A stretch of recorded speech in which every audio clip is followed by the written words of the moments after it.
Okay, folks, by request, I'm going to do a little video on snobbery. I can't remember who said I should do this, but there's a little discussion on the Gentlemen's Club Facebook page, which was started by CTJ, who has the Gentlemen's Club YouTube channel.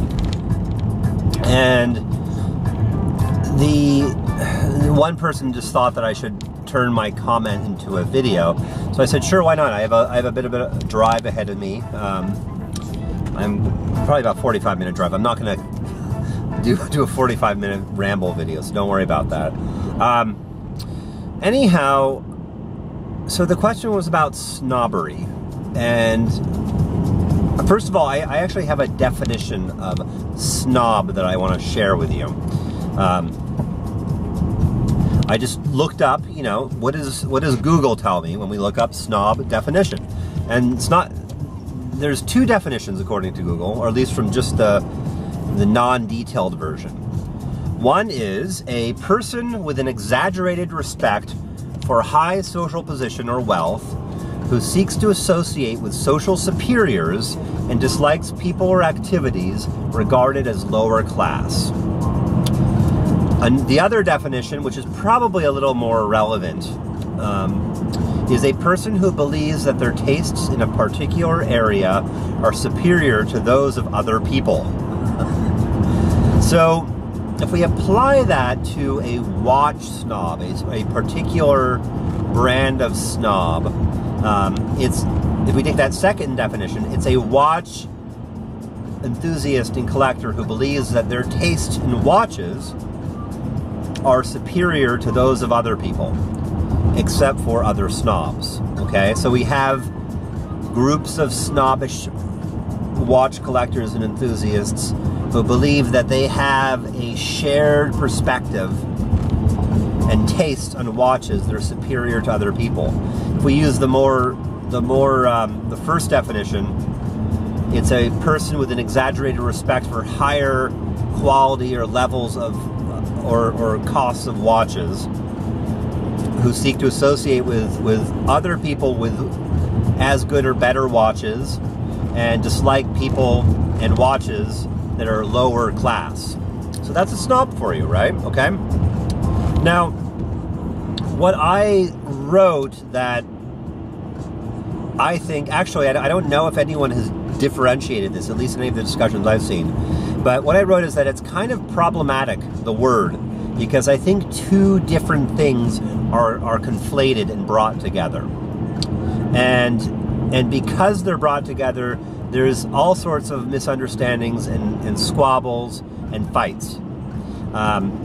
One of the things is the attitude. And the attitude is kind of, you know, expressed in these definitions. It's a, you know, it's the resulting attitude from looking down or disliking people of quote-unquote lower class or lesser taste.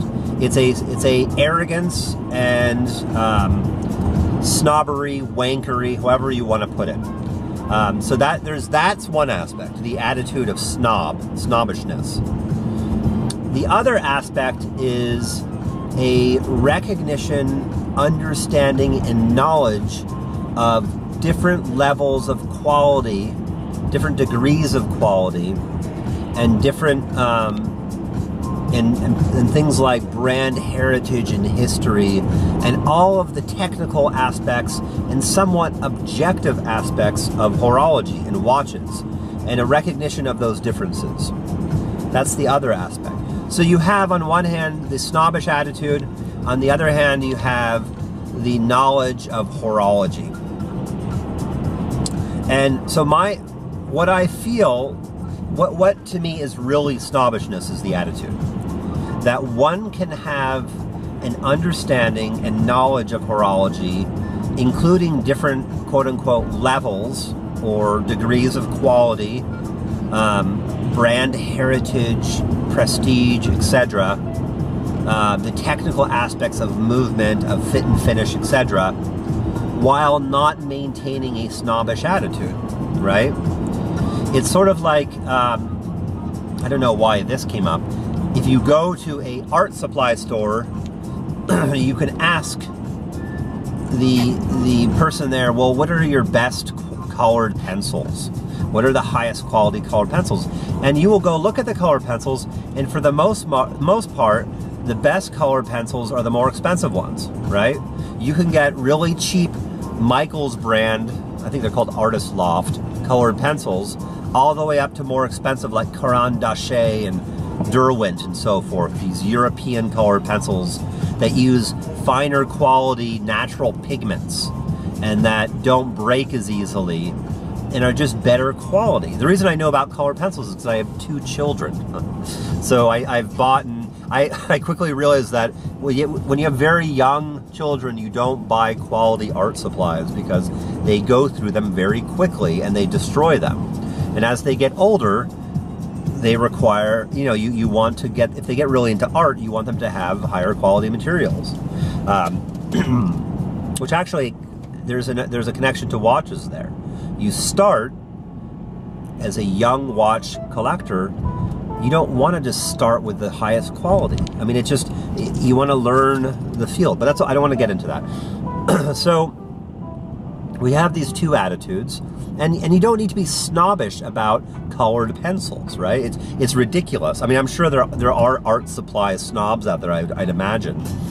But it's a little easier, I think, to differentiate these 2 because there's probably not a huge amount of colored pencil snobbery, but there's a lot of watch snobbery. I mean, let's be honest here. Now, some of it is joking, but a lot of it is legitimate, like, not legitimate, I'm not legitimizing the snobbery, but there's some real snobbish attitudes. There are people out there that look down upon those who don't live up to a certain pedigree of horology. And now where that line is drawn really depends upon the individual. Our dear friend Archie Luxury has the well-known, what he doesn't call it this, but I describe it as the dog shit line. And that for Archie Luxury is pretty much the Omega Speedmaster Man on the Moon, right? That's Archie Luxury's dog shit line. Anything below that is dog shit. And anything above that is a quality watch. And Archie is, you know, at least his persona on YouTube is very snobbish in terms of the attitude, right? And a lot of other folks are as well. I mean, they bag on people who don't like a certain degree of quality, or so, you know, who like cheaper watches, who buy other watches, who don't jump to a certain level right away. That's snobbery, folks. I mean, there's just no way around it. But I think, on the other hand, you have people that get so defensive that whenever somebody makes a statement about quality or points out the differences between, say, a Rolex and a Seiko XKX, that all of a sudden you're inherently a snob if you recognize any difference between watches. And to me, that's just as absurd. Well, maybe not quite. It's just as absurd, but it's not quite as mean. Let's put it that way. So in my comment, I said something to the effect that clearly there are real, tangible differences that can be objectively measured, or at least intersubjectively measured, in terms of the differences of quality and horology of a Seiko SKX and a Rolex Submariner. And that's not a very daring statement. It might be a little more daring to say that, you know, there are, and this is probably meaningful coming from me, you know, if you line up all the different characteristics, the horological qualities of, you know, everything from fit and finish to bracelet quality to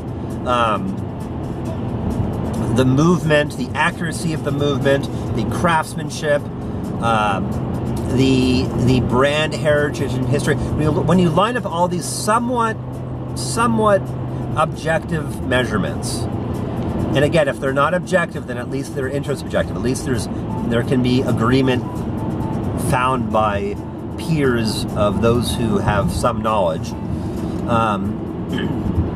A Rolex Submariner, wait for it folks, Simon, you're gonna love this. I don't know if you've ever heard me say this. A Rolex Submariner is a superior watch to an Omega Seamaster. Yes, I said that. It's a superior watch.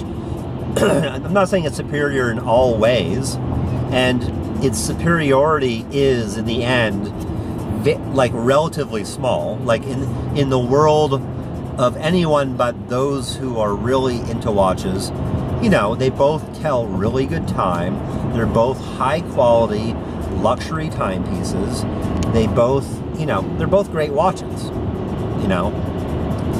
But the Rolex Submariner is just it's a better watch in an objective sense. So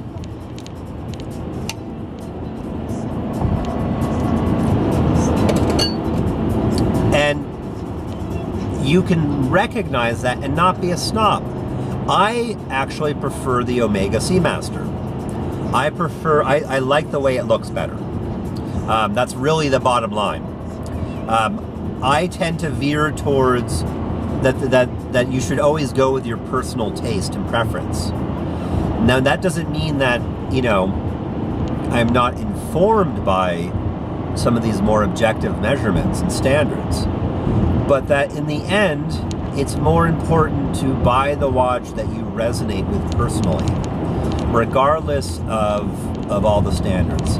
I mean, if you don't love a watch, a love of a watch is different than a appreciation. So one of the things that I've said with regards to Rolex is that there are some things I really dislike about Rolex culture. But it's not the watches themselves that I dislike. I don't like the snobbery around Rolex, the wankery around Rolex. I don't at all resonate with the sort of cultural making it in the corporate world aspect of Rolex. As lower class. And the other definition, which is probably a little more relevant, is a person who believes that their tastes in a particular area are superior to those of other people. So, if we apply that to a watch snob, a particular definition, and it's not, there's two definitions according to Google, or at least from just the non-detailed version. One is a person with an exaggerated respect for high social position or wealth, who seeks to associate with social superiors and dislikes people or activities regarded as, don't worry about that. Anyhow, so the question was about snobbery. And first of all, I actually have a definition of snob that I want to share with you. I just looked up, you know, what does Google tell me when we look up snob? Okay, folks, by request, I'm going to do a little video on snobbery. I can't remember who said I should do this, but there's a little discussion on the Gentlemen's Club Facebook page, which was started by CTJ, who has the Gentlemen's Club YouTube channel. And the one person just thought that I should turn my comment into a video, so I said, sure, why not? I have a bit of a drive ahead of me. I'm probably about 45-minute drive. I'm not going to do a 45-minute ramble video.